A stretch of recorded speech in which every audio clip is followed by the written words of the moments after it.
दूसरे श्लोक से पढ़ेंगे। श्री भगवान वाच लोकेस्मिन् विविधा निष्ठा पुरा प्रोक्ता मया नघ ज्ञानयोगेन सांख्यानाम् कर्मयोगेन योगिनाम् न कर्मणामनारम्भात् नैष्कर्म्यं पुरुषोऽश्नुते न च सन्न्यसनादेव सिद्धिं समधिगच्छति न हि कश्चित् क्षणमपि जातु तिष्ठत्य कर्मकृत कार्यते ह्यवशः कर्म सर्वप्रकृतिजैर्गुणैः कर्मेन्द्रियाणि संयम्य य आस्ते मनसा स्मरन् इन्द्रियार्थान् विमूढात्मा मिथ्याचारः स उच्यते। यस्त्विन्द्रियाणि मनसा नियम्यारभतेऽर्जुन कर्मेन्द्रियै कर्मयोगम् असक्तः स विशिष्यते। तैत्तरीय उपनिषद में कुछ मंत्र आते हैं, उसमें बताया है कि हे भगवान हमको मेधा दो, मेधा में स्पृणोतु, उसके बाद श्री में आवह, फिर मुझे बहुत सारी धन दौलत दो, और उसके बाद कहते हैं कि मेरी यह दुनिया की जो धन दौलत है वो बहुत बढ़े, और इस प्रकार से मैं अपने जीवन में यह जो जागतिक जीवन है उसमें बहुत तरक्की करूं। तो हमारे शास्त्र ये नहीं कहते कि सभी के सभी बाबाजी बन जाए, सभी बाबाजी बनेंगे तो हम लोगों के मार्केट का क्या होगा, इसीलिए सब बाबाजी मत बनो। तो 3-4 बातें हैं। मन में यदि इच्छाएं है तो कोई बुरी बात नहीं, उसको पूरा करने के लिए मेहनत करो और इच्छाओं को पूरा करो, पहली स्थिति। तो मन में कामनाएं हैं और उनको पूरा करने के लिए शास्त्र सम्मत धर्मयुक्त मेहनत करके अपनी कामनाओं को पूर्ण करने का प्रयत्न, यह शास्त्र सम्मत विधि है। दूसरी बात, यदि हमारे मन में कामना नहीं है स्वयं के लिए, फिर भी हम समाज के लिए कार्य कर सकते हैं। कोई जरूरत है कि हर बार हर चीज अपने ही लिए करनी चाहिए। ये पहले स्थिति से लेकर के ऊपर की स्थिति है। तीसरी बात यह है कि हम जो कर्म इत्यादि करते हैं वो अपनी कामनाओं की पूर्ति के लिए नहीं, बल्कि 5वें अध्याय में भगवान बताएंगे योगिनः कर्म कुर्वन्ति संगम त्यक्त्वा आत्मशुद्ध है। तो यदि हमारे कर्म का प्रयोजन अंतःकरण की शुद्धि हो तो यह उससे भी बढ़कर की स्थिति है।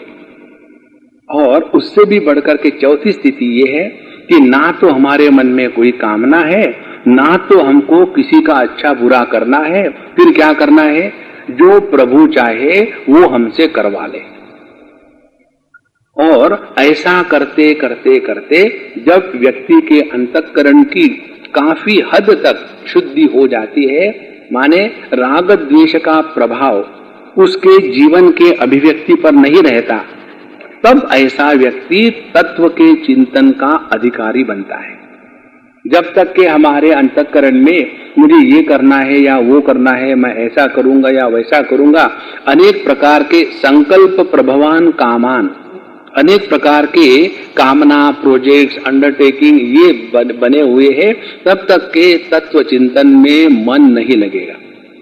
इसीलिए भगवान ने कहा यदि आपके मन में ऐसी बातें हैं तो खूब मेहनत करो, खूब पैसा कमाओ, उसमें कोई बुराई नहीं है।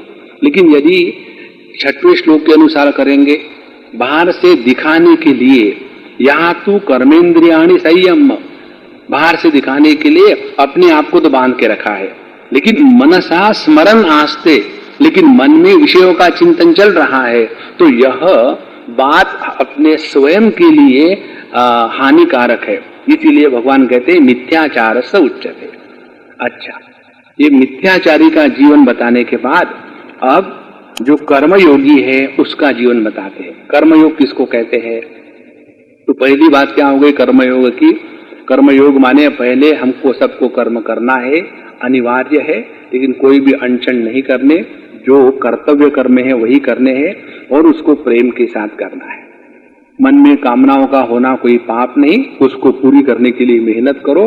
करते करते एक दिन ऐसा आएगा कि पता चलेगा कि ये कामनाओं की पूर्ति कभी हो ही नहीं सकती।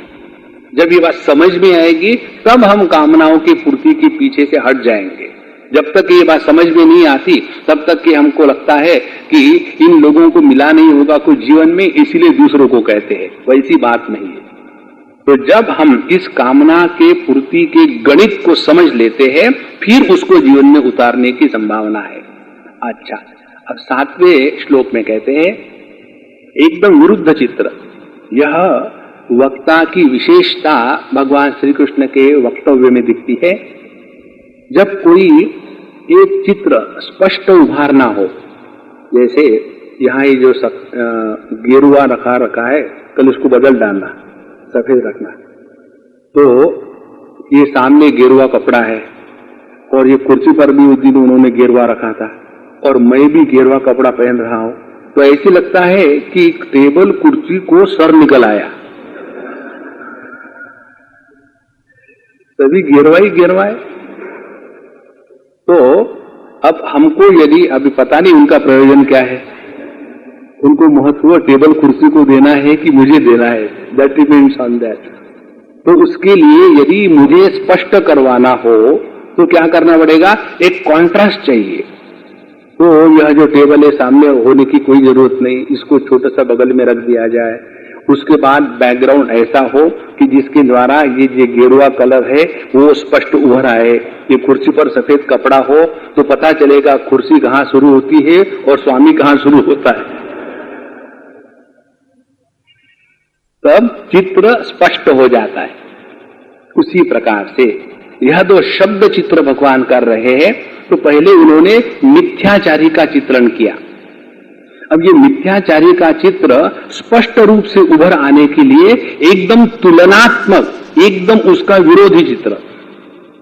तो उसका विरोधी चित्र ये 7वें श्लोक में बताते हैं। जो व्यक्ति यहां तो इंद्रियाणी मनसा नियम्य, जिसने अपने इंद्रियों को मन के द्वारा नियंत्रित किया है। मन के द्वारा इंद्रियों को नियंत्रित करना माने जिद्दी नहीं होना।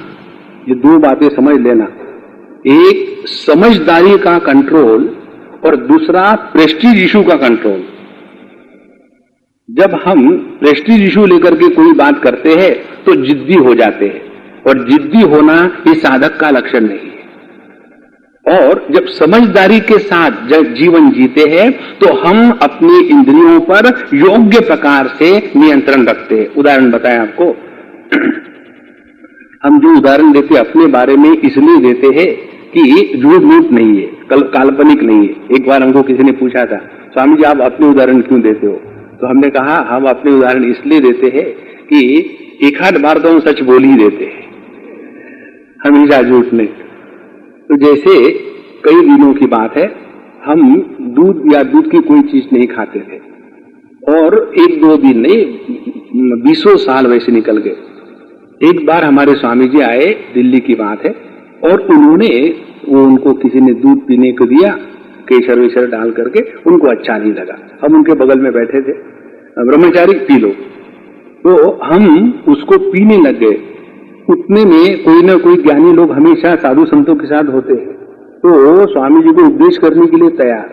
तो मैंने वहीं से बैठे बैठे कहा कि चुप, बोलो मत, और फिर हम वो दूध को पी गए। फिर हमको वो अम्मा कहती है, स्वामी जी आप तो दूध पीते नहीं, क्यों पी लिया आपने दूध? मैं तो स्वामी जी को बता देती, वो मेरी बात मान लेते हैं।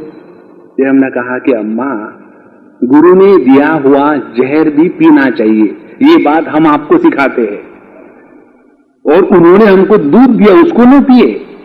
अब उनके दूध देने का महात्म्य है कि हमारी 20 साल की जो साधना है कि हम दूध का कोई पदार्थ नहीं खाएंगे, वो महत्व का है। आवश्यकता इस बात की है कि क्या हम अपनी साधना के द्वारा जिद्दी बन रहे हैं या समझदार बन रहे हैं। ध्यान से सुन लेना। इसीलिए भगवान ने शब्द का प्रयोग किया है, यहां तो इंद्रियाणी मनसा नियम्य। ये न समझने के कारण कई बार ऐसा हो जाता है कि हम अपनी बात महात्माओं से मनवाते हैं। Very few people, 1 in 10 million go to the Mahatma to listen. Normally हाँ स्वामी जी ऐसा करो, स्वामी जी वैसा करो, बेचारे स्वामी जी खाना तो भाई नाचते रहे थे। तो यहां तो इंद्रियाणी मनसा नियम्य, जो व्यक्ति अपनी इंद्रियों को मन के द्वारा समझा करके और समझदारी के साथ नियंत्रण रखता है।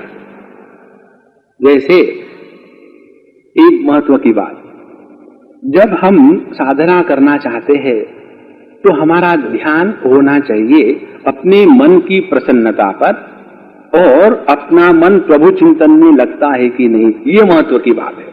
बाकी सब सेकेंडरी है। लेकिन उसको छोड़ करके हम यदि ये उपवास के चक्कर में पड़े रहे, कई लोग बहुत भूखे रहते, भगवान ने सब कुछ दिया है, भूखे रहते, तो फिर सोमवार आ गया शिव जी का उपवास, मंगलवार आ गया देवी का उपवास, बुधवार आ गया संतोषी माता, गुरुवार आ गया गुरु महाराज है ही, शुक्रवार आ गया बालाजी टपक पड़े, शनिवार आ गया हनुमान जी खड़े हैं, और रविवार के दिन एकादशी आ जाती है। अब कितना हम अपने आप को टॉर्चर करें। और उसके बाद क्या है कि पूरा मन जो है केवल उस अन्न के बारे में विचार करता है, और थोड़ी थोड़ी चीजों पर चिड़चिड़ शुरू हो जाती है। इसके द्वारा हम साधना नहीं कर रहे।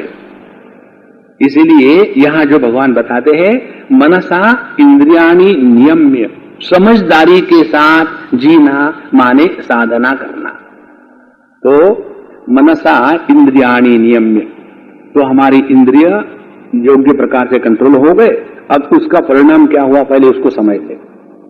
उसका परिणाम यह होगा कि इस समय जब हमारी इंद्रिय इत्यादि हमारे नियंत्रण में नहीं है, तो जगत के शब्द स्पर्श रूप रस गंध इनमें उच्छृंखलता से विचरण कर रहे हैं, उन पर कोई नियंत्रण नहीं। उसके कारण हमारी मन की जो शक्ति है उसका नित्य निरंतर क्षय हो रहा है। अब हमने समझदारी के साथ इंद्रियों को पकड़ के रखा। अब क्या हुआ, अब वो जो मन की शक्ति व्यय हो रही थी, निकल रही थी, उसको अब हमने बांध दिया है। अब वहां एक डैम हो गया। अब वो अंदर शक्ति तो है, अनंत शक्ति है, तो यदि उस अनंत शक्ति को योग्य प्रकार से चैनलाइज ना करें तो डैम बर्स्ट हो जाएगा। तो फिर उस शक्ति का योग्य प्रकार से विनियोग करना अत्यंत आवश्यक है।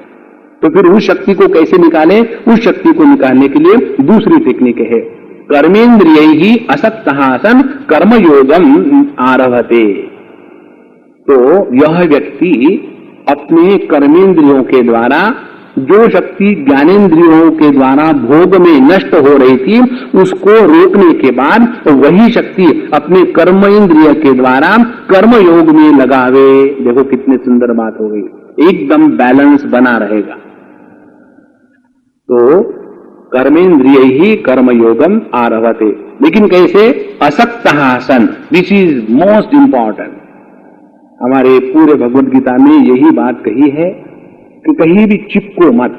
असक्तहासन, जो कार्य सामने आया उसको बढ़िया से बढ़िया करे, लेकिन वही कार्य मैं हमेशा करता रहूं, यह दुराग्रह अंतःकरण में ना आवे। हमने इसीलिए हमारे विद्यार्थियों को ये विशेष बात बताने के लिए एक सिद्धांत बताया है और वो सब उसका पालन करते हैं। अब देखो, आप लोग यहाँ आ रहे हैं पिछले 3 दिन से, जब आते हैं तो ध्यान कहाँ होता है कि कल मैं जिस चेयर पर बैठा था या बैठी थी उसी चेयर पर आज आके बैठो, और यदि वहां कोई बैठा है तो पहले 25 मिनट वोल्केनो निकल आता है, और लेकिन वहां जब जाकर के देखते हैं कि वहां हिमालय बैठा है तो वोल्केनो शांत हो जाता है और फिर दूसरी जगह जाके बैठ लेते हैं। यह जो विक्षेप आया, इस विक्षेप के द्वारा हमने अपना ही नुकसान किया है। कारण क्या कि एक दिन यदि उस चेयर पर बैठे तो उसके साथ आसक्ति हो जाती है कि मुझे कल वहीं बैठना है। अब देखो, इसी शरीर में नित्य निरंतर रहते रहते इस शरीर के साथ कितनी आसक्ति हो जाएगी। जो एक चेयर को बदल नहीं सकता वो शरीर को बदलने में कितना कष्ट लेगा। तो असक्त, इसमें आसक्ति नहीं है, अशक्त नहीं है, असक्त। तो हमने हमारे स्टूडेंट्स को बताया कि रोज जब क्लास में बैठते हो कभी भी उसी स्थान पर मत बैठना, रोज अपना स्थान बदलते जाओ। उसी प्रकार से खाने के लिए जब बैठते हो अपनी थाली ली और उसी चेयर पर या उसी टेबल पर मत बैठना, और धीरे धीरे आप अपने मन को ऐसा ट्रेनिंग देंगे कि किसी भी स्थान पर रहो, यू आर एट होम। इसीलिए आप लोग जानते हैं, जैसे किसी के यहाँ चले गए एक दिन रहने के लिए तो आप लोगों को नींद नहीं आती, Swami ji whenever I change my bed and place I don't get sleep. लेकिन आप लोग कैसे सोते हैं? अरे महाराज, एक स्थान हो तब न। यदि हम दूसरे स्थान के कारण सोए नहीं, ऐसा हो तो जिंदगी भर नींद नहीं हो सकती, क्योंकि रोज नया चक्कर। और इसीलिए असक्त आसन माने किसी भी देश काल वस्तु व्यक्ति परिस्थिति, किसी भी कार्यकलाप, किसी भी आरंभ के प्रति मन में आसक्ति ना हो, असक्त आसन। यह आसक्ति 4 प्रकार की होती है। आसक्ति नहीं, संस्कृत शब्द है, हिंदी को मत बनाना उसको। यह आसक्ति, अटैचमेंट 4 प्रकार की होती है। एक, इसको कहते हैं कर्मासक्ति। कर्मासक्ति माने हम अमुक अमुक कर्म करके ही रहेंगे। उनको कहो कि चुप बैठो तो वो नहीं रह सकते। जैसे किसी वर्कोहोलिक आदमी को यदि पनिशमेंट देनी हो तो उसको कहो कि चुप बैठो। उसको यदि चुप बैठने को कहा तो उससे बढ़ करके उसको और कोई दुख नहीं। तो पहले कर्म की आसक्ति, हमेशा कोई ना कोई करके ही रहेंगे, यह दुराग्रह। दूसरी बात होती है कर्म फलासक्ति। कर्म फलासक्ति माने हमने जब ऐसा किया तो उसका अमुक अमुक प्रकार का डिफाइंड फल आना ही चाहिए। कर्म का फल तो आएगा ही, लेकिन हम चाहते हैं हमारे कहने के अनुसार कर्म फल आवे, यह कर्म फलासक्ति दूसरी बात। तीसरी बात हो जाती है कर्तृत्वासक्ति। हर एक काम मैं ही कर सकता हूं, दूसरा कोई नहीं कर सकता। तो हर काम यदि मैं ही कर सकता हूं, दूसरा कोई नहीं कर सकता, तो उसके द्वारा क्या होता है, we are not preparing next generation to take over the work. ये बहुत आवश्यक बात है, चाहे अपने घर में हो, चाहे अपनी फैमिली का बिजनेस हो, चाहे कोई इंस्टीट्यूशन हो। उस इंस्टीट्यूशन में या किसी भी स्थान में हमको सेकंड लाइन ऑफ डिफेंस तैयार करनी ही चाहिए अपनी जिंदगी। देखो, हमारे स्वामी जी ने ये पक्का सिद्ध कर दिया है। हमारा ही एक ऐसा मिशन है जिसमें हम लोगों को पब्लिक के सामने जाकर के भगवत गीता के प्रवचन या वेदांत का विचार रखने के लिए किसी के परमिशन की जरूरत नहीं पड़ती, क्योंकि स्वामी जी ने स्पष्ट कह दिया ये सब ज्ञान पब्लिक को बांटने के लिए है और खूब खुले दिल से बांटो। और उसके कारण क्या हुआ, स्वामी जी के जाने के पश्चात भी हमारे मिशन में ऐसे जो सर्कस का तंबू होता है ना, एक खंबा, और जब तक कि बीच में का खंबा खड़ा है तब तक बहुत बड़ा तंबू लगा हुआ है, चारों तरफ से दिख सकता है, और एक खंबा चला गया तो सब कोलैप्स। ऐसा नहीं हुआ क्योंकि उन्होंने second line of defence, third line of defence तैयार करके रखी है। और ये कब हो सकता है, असक्त आसन। हर बार मैं ही जाकर के लेक्चर दूंगा नहीं, he has produced a big band of his disciples। यह जो आसक्ति का त्याग करना, तीसरे स्थान पर कर्तृत्वासक्ति का त्याग। तो हर चीज मैं ही करूंगा तो जगत नहीं चल सकता और हम उसमें फंस जाते हैं। और चौथी बात है अकर्तृत्वासक्ति। अकर्तृत्वासक्ति माने यह दुराग्रह करना कि मैं तो कुछ नहीं करूंगा। अरे महाराज, अपने करने न करने से कुछ नहीं होता, प्रभु जो चाहता वो करवा के रखेगा। यह जो चार प्रकार की आसक्तियां हैं उसका त्याग करके जीवन को समझदारी के साथ चलाना माने कर्मयोग। अब देखो, हमारी भगवत गीता में समझदारी को सबसे ज्यादा महत्व दिया है। तो यहां तो इंद्रियाणि मनसा नियम्य कर्मेन्द्रियैहि असक्तः सन् कर्मयोगम आरभते सहा विशिष्यते। उसकी जीवन की विशेषता है, अपने जीवन की विशेषता यही है। सर्वसाधारण व्यक्ति जब जगत में कर्म में लगता है तो उसमें फंस जाता है, उन्हीं कर्मों में इतना उलझ जाता है कि फिर ऐसा लगता है कि अब मैं क्या करूं। हमको एक मित्र की याद आती है, हमको दिल्ली एयरपोर्ट पर मिले थे, बहुत परेशान। एयरपोर्ट मिले, स्वामी जी आप यहां कैसे? तो मैंने माफ करना, तो बोले नहीं मुझे आपसे कुछ बात करनी थी और आप पहुंच गए। अच्छा मुझे बताओ, मुझे शांति चाहिए। तो हमने कहा अपने पत्नी का नाम बदल डालो या बहू का नाम बदल डालो या कोई पोती बीती होगी तो उसका नाम रख डालो, तो वही शांति मिल गई। बोले नहीं साहब जी मजाक मत करो, हमारी लाइफ कितनी टेरिबल है और आपको मजाक सोचती है। बोला मुझे मजाक इसीलिए आती है, आपके पास 2500 फैक्ट्रियां है और फैक्ट्रियां खोल दो, एकदम शांत रहोगे। एक तो दिन कभी दिमाग में आना चाहिए कि this much and no further. जिस व्यक्ति के जीवन में स्वयं हो करके उपरति नहीं आती, उनको उनके बच्चे या समाज मदद करता है। तो पापा why don't you get out from the work? जब ये बच्चों को कहने की नौबत आ जाती है तब समझ लेना कि वो जो पापा है वो उस अपने काम में इतने आसक्त हो चुके हैं। स्वयं यदि हमको अपने बच्चे पर विश्वास नहीं तो किस पर विश्वास हो सकता है? धीरे धीरे अपने आप को जगत से हटावे, और ये जिसके जीवन में आ गया समझ लेना उस पर प्रभु की कृपा हो गई। भगवान की कृपा का वास्तविक सौंदर्य और वास्तविक स्वरूप यही है कि जिसके जीवन में स्वयं होकर के उपराम आ गया वही राम को प्राप्त हो सकता है। तो कर्मेन्द्रिय ही कर्मयोगम असक्तः सम विशिष्यते, और यही उसके जीवन की विशेषता है। क्या विशेषता है? कि उसने अपने जीवन में ऐसा जिया कि धीरे धीरे कर्म करते करते वो कर्म से उपराम हो गया। ध्यान से सुनना, जब हम किसी वस्तु का त्याग समझदारी के साथ करते हैं तो उस त्याग का दुख नहीं होता, और किसी वस्तु का त्याग जब हमसे जबरदस्ती अज्ञान में करवाया जाता है तब उसका बहुत दुख होता है। जैसे जब कोई व्यक्ति चीनी या मीठी चीज व्रत के लिए छोड़ देता है कि मैं 1 साल के लिए कोई मीठी चीज नहीं खाऊंगा क्योंकि मुझे व्रत करना है, तो जब उसने 1 साल के लिए मीठी चीज छोड़ दी तो उसको उसका आनंद होगा, दुख नहीं होगा। और यदि किसी को डॉक्टरों ने बताया कि अगला चम्मच चीनी का अपने चाय में डालना और उसके पहले फोन कर देना कि भाई मेरे लिए बुकिंग करके रखना, मैं आ रहा हूं, फिर बाद में वो सर्टिफिकेट नहीं मिलता, क्यों बड़ा हो जाता है।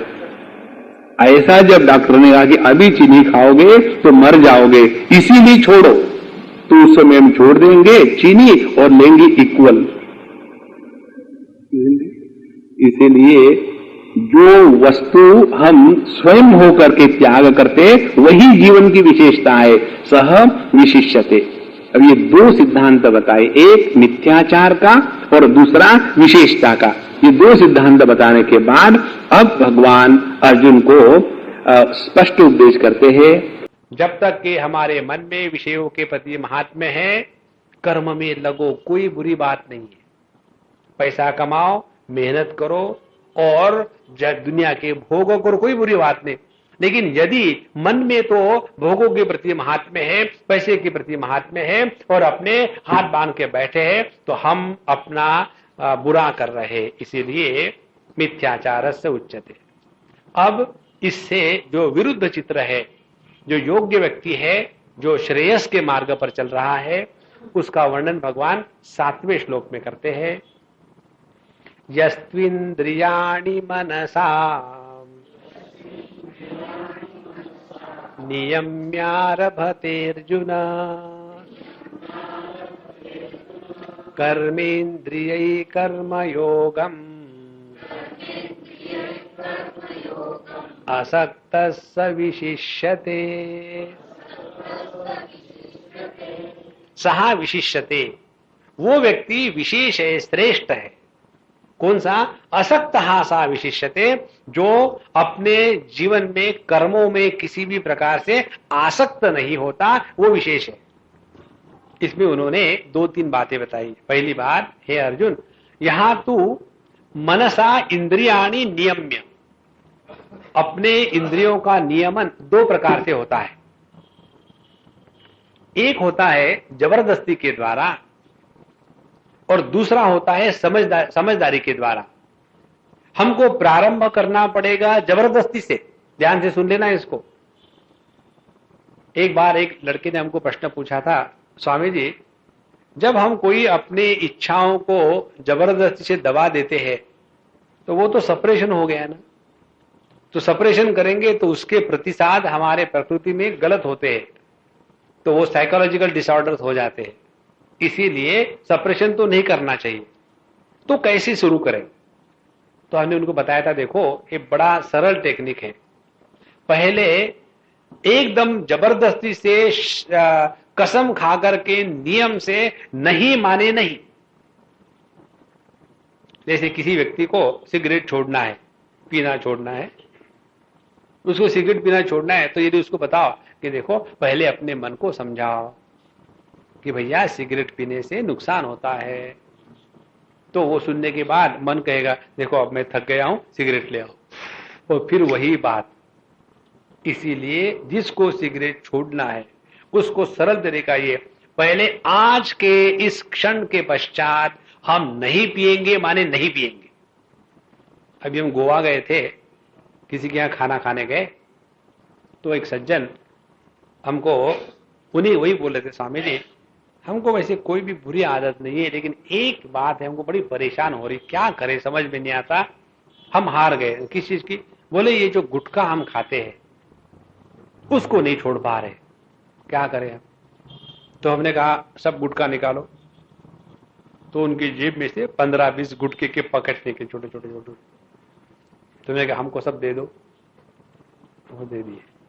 तो हमने कहा अब एक गिलास पानी मंगाओ, पानी ले आए। हमने उनके हाथ पर पानी छोड़ा और वो पानी हमारे हाथ पर छोड़ा ना। अब हम बोलते वो कहो क्या, आज के बाद मैंने अपने जीवन के सभी गुटके स्वामी जी को अर्पण कर दिए हैं, उन्हें बोलो। और उसने बेचारा पकड़ा गया, कह दिया। और फिर हमने कहा ये किसके हैं? बोले स्वामी जी हमने आपको दी तो आपके है। मैंने जाओ बाहर का जो गार्बेज है कैन, वहां जाकर फेंक के आओ। Swami ji this whole thing cost at least 25 rupees. ऐसे वो मेरी बात है, आपको क्या फर्क पड़ता है? यार it's my property, is not your property. फेंक दूं? किसी दूसरे को क्यों न दे जो खाता है? देखो माने उसमें अभी भी महात्म्य बना हुआ है कि मैं भले ही छोड़ दूं गुटखा खाना, लेकिन यदि कोई दूसरा खाता है तो उसका भला होगा। अरे बाबा गुटखा खाने से तुम्हारा सत्यानाश हो गया तो दूसरे का कैसा भला होगा? इसको कहते हैं वस्तु में जब तक हमारी महात्म्य बुद्धि बनी हुई है तब तक उसको नहीं छोड़ सकते। तो पहले क्या करना? पहले जबरदस्ती से नहीं माने नहीं, छोड़ दो। उसके बाद फिर ऐसा विचार करो कि हमने ये जो छोड़ा है ये किस प्रकार से ठीक है। First of all reject under compulsion, then educate your mind. ये बात भगवान ने कही है यहां कि पहले यहां तो इंद्रियाणि मनसा नियम्य, जिसने अपने इंद्रियों को समझा करके नियमन में लाया है, और उसके बाद कर्मेंद्रिय ही कर्मयोगम, और फिर अपने कर्मेंद्रियों को कर्मयोग में जो लगाता है उसको कहते हैं सहा विशिष्यते, वो विशेष प्रकार का पुरुष है, वो मिथ्याचारी नहीं है। तो इसमें दो बातें हो गई। हमारे इंद्रियों का नियमन हमको करना है, माने कौन सी इंद्रियों का? हमारे ज्ञानेंद्रियों का, क्योंकि जितने भी भोग होते हैं वो ज्ञानेंद्रियों के द्वारा होते हैं, और जितने भी कर्म होते हैं वो कर्मेंद्रिय के द्वारा होते हैं। अब इन दोनों को कैसे मिलाप करना है? तो हम अपने ज्ञानेंद्रियों को जब अपने नियंत्रण में लाएंगे तो अपने आप कर्मेंद्रिय की प्रवृत्ति भोग को प्राप्त करने में नहीं होगी। जैसे हमने समझो ये नियम कर लिया है कि हम मीठा नहीं खाते। अब जब हमने ये नियम कर लिया मीठा नहीं खाते, तो सामने मिठाई आने के बाद हमारा जो कर्मेंद्रिय है हाथ, उस मिठाई के पास नहीं जाएगा और उठा करके अपने मुंह में नहीं डालेगा। तो हमको समझाना है अपने ज्ञानेंद्रियों को। इसीलिए भगवान ने दो बातें जो कही है, जहां तो इंद्रियाणी मनसा नियम्य, अपने इंद्रियों पर नियंत्रण रखे, माने अपने जीवन में भोग प्रधानत्व कम हो जावे। जब तक के व्यक्ति के जीवन में भोग की प्रधानता बनी रहती है, तब तक के कर्मेंद्रियों पर कभी भी नियंत्रण नहीं हो सकता। तो यहां तो इंद्रियाणी मनसा नियम्य कर्मेंद्रिय कर्मयोगम आरभते, और फिर ऐसा व्यक्ति है जिसका अपने पर नियंत्रण है, वही कर्मयोग कर सकता है। अब देखो कर्मयोग किसको कहते हैं? कर्मयोग वो है कि जिसके द्वारा अपने अंतःकरण का निर्माण होता है, जिसके द्वारा दुनिया सुधरती है, वो कर्मयोग नहीं है।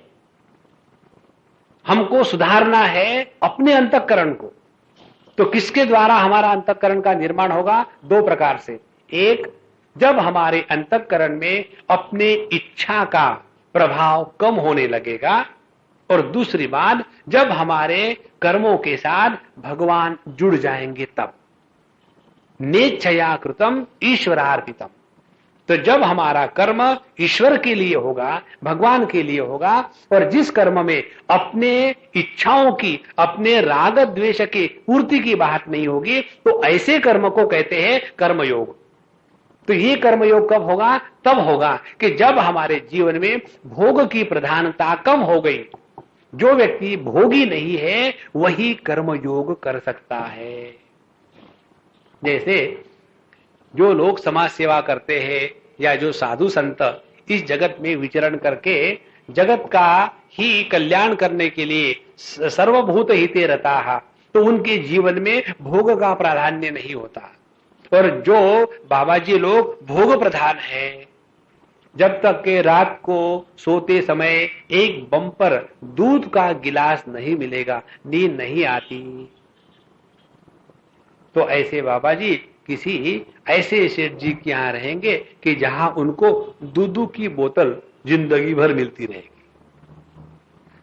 तो अपने कर्मेंद्रिय के द्वारा कर्मयोग हम तब कर सकेंगे जब भोग के प्रति हम आसक्त नहीं होंगे तब। इसीलिए कर्मेंद्रिय ही कर्मयोगम आरभते, कब प्रारंभ कर सकेगा? असक्तः सन, जब वो सभी प्रकार के भोगों में आसक्त नहीं है तब। तो हमारी आसक्ति दो प्रकार से हमको बंधन में डालती है। एक तो भोग की आसक्ति और दूसरी कर्म की आसक्ति।